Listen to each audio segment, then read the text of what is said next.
Всем привет! С вами Юланта!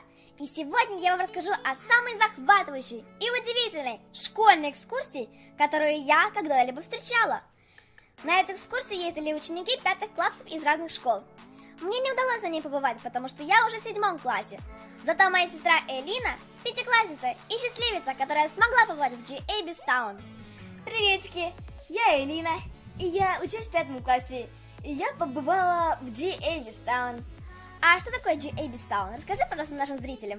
Но G.A. Bestown — это такой специально построенный бизнес-городок внутри здания, посередине которого находится аллея, а вдоль улицы находятся различные заведения. Хорошо, а какие это заведения? Например, супермаркет Publix, компания по электроснабжению Тико, развлекательный парк Буш Гарден, больница, банк, радиостанция и самое клевое, там был настоящий Макдональдс с самой настоящей едой и напитками. Ну что, заинтриговали? Досмотрите это видео до конца, впереди еще много всего интересного. В Макдональдсе были настоящие еда, напитки, салфетки, столы, стулья, а в других заведениях тоже все было настоящим. Что-то было декорациями, а что-то было настоящим. Например, у врачей был настоящий стетоскоп и халат. У электриков была настоящая каска и жакет. У всех была собственная униформа. У Бенни Снайн была настоящая камера. Были компьютеры, камеры, принтеры и программы, установленные на компьютерах. Все было настоящим и рабочим. Прям как в жизни. Хорошо, давай все по порядку. Цель вашей экскурсии какая? Показать вам, 5-классникам, как работают наши родители? Или как взаимодействуют все заведения друг с другом? И то, и другое. Подготовка к G.A. Bestown началась еще в школе за 3 недели до самой поездки. Представляете? Мы выбирали работу, где мы хотели работать.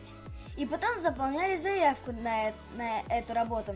Я была менеджером по продажам. Продавала билеты, сувениры, а также делала рекламу нашему парку развлечений. Прям как в жизни. И во всех этих заведениях работали дети. Дети работали? В каждом заведении работали дети? Да. Я в шоке. После того, как мы выбрали себе работу, мы должны были доказать всем, что мы достойны этой работы.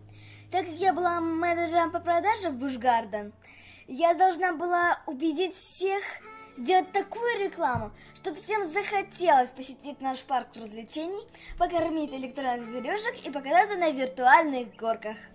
Чему учат 5-классников? Прям как в жизни все работает. То есть в школе вы заполнили заявку на работу. И кто вас утвердил на эту работу? Учитель? Да, учитель. И после того, как мы заполнили заявку, мы проходили тесты на профпригодность. И только после этого учитель утвердил нашу заявку. У нас в Буш Гардене работало 2 бухгалтера, 2 человека, отвечающие за аттракционы, 2 человека, отвечающие за животных, и 2 менеджера по продажам. И ты была одним из этих менеджеров по продажам? Да. Понятно. Мы стали изучать обязанности каждой должности, то есть то, что будет делать каждый из нас. А также мы учились выписывать чеки в нашей чековой книжке, чтобы мы могли ею расплачиваться. Ну ничего себе! Чеки выписывали! Дети! Как вы туда приехали? Мы приехали туда на школьном автобусе.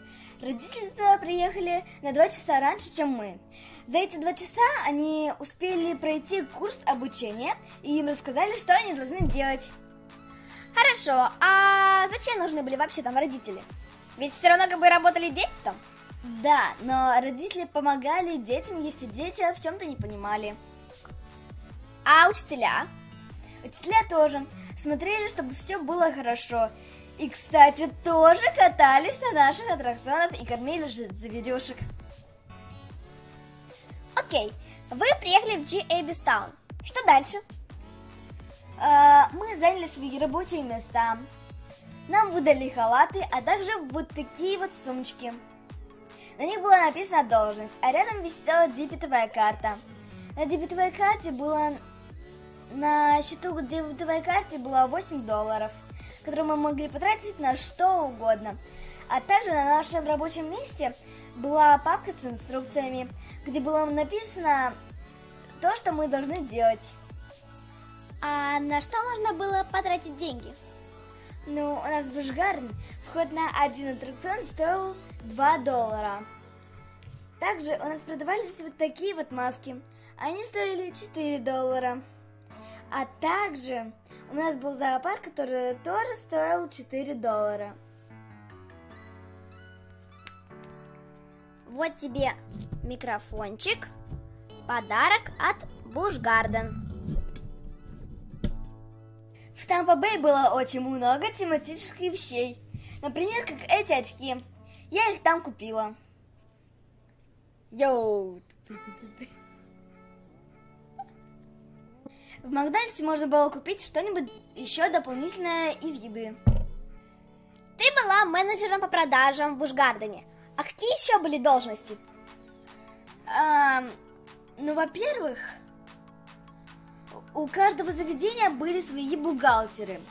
Они выписывали нам чеки с зарплатой, вели учет расходов, бегали в банк с разными бумажками и подписывали тонну документов, которые нам приносили почтальоны из других заведений. Прям как в жизни. Да. Еще в каждом заведении стояли электросчетчики. К нам приходили электрики и записывали показания счетчика. Наших родителей определили в Bay News 9.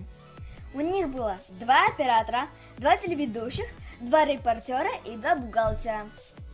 Задача операторов была в том, чтобы в начале дня пройтись по всем заведениям и включить телевизоры и настроить их на нужный канал.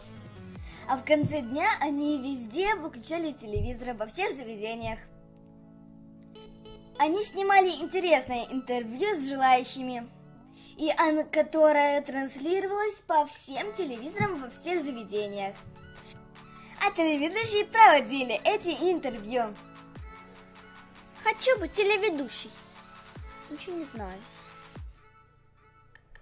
А репортеры находили этих желающих и проводили их в студию. И записывали на интереснейшее интервью у себя в блокнотиках. Как же все интересно. А другие что делали? Ну, я точно не знаю, но у каждого своя работа. Один раз к нам пришел доктор, а к родителям пришел системный администратор и сказал, что у них проблемы с компьютером.